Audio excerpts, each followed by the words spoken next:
The Crowd and its Avatars is a major exposition of K.S. Radhakrishnan's sculptures that's opening at Emami on the 9th of January 2023.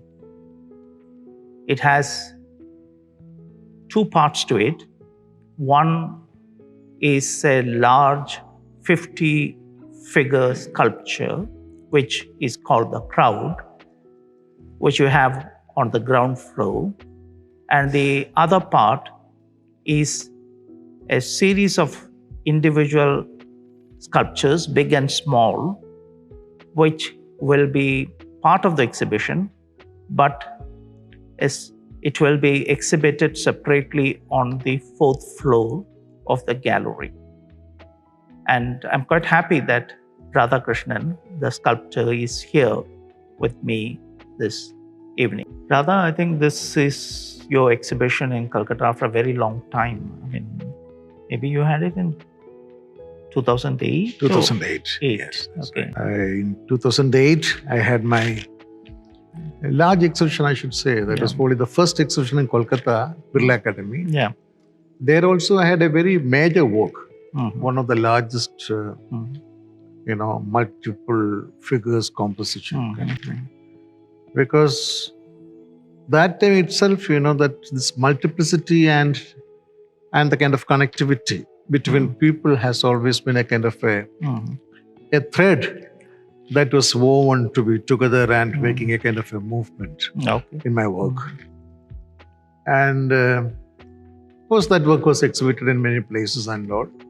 And it has always been in my mind that after certain years, I will come back to Kolkata. After this character that I chose to work with, almost 2.5 decades back, that for the male, I always used the same same face or same head.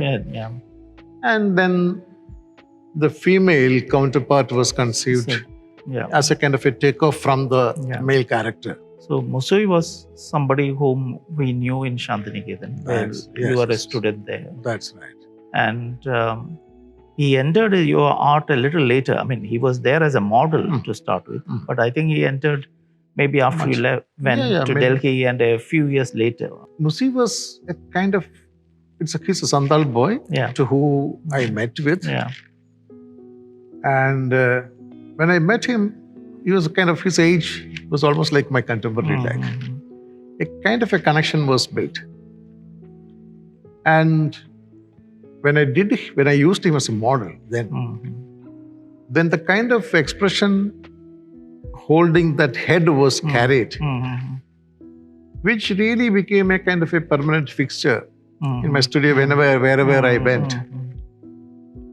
And he has reappeared in a kind of a very, I would say, kind of incarnated, a kind of a way of, a kind of a re-realized, or it's me changing, or the way I look at that head. So kind of a communication got going with the expression, which was probably one of the reasons that I depend on him to be brought to all the kind of, because whenever I thought of human, I always thought that Musi's expression was something that I could make it in my intimate space. So, but on the other hand, your other figure, Maya, is probably a total invention, because Musui was a real person. You kind of portrayed and then adopted into your work, but you invented a female counterpart. You see, I really understood when, I started working with Musi as a sort of a single character.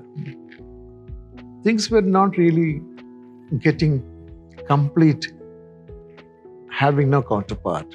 So naturally I had to conceive the female part of the side to make a kind of a narrative.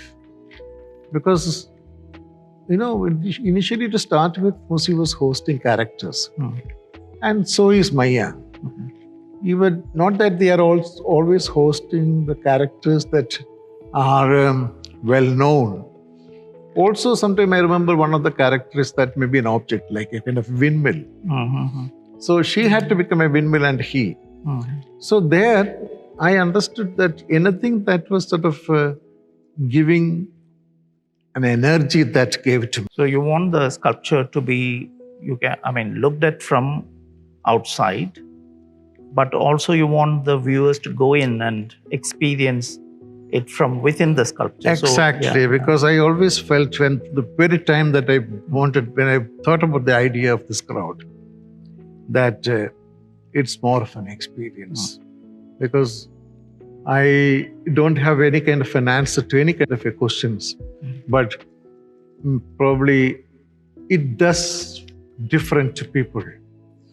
What it does to the people is something that probably they would kind of realize it, being with them, away from them, a kind of an experience that they carry back home. Yeah.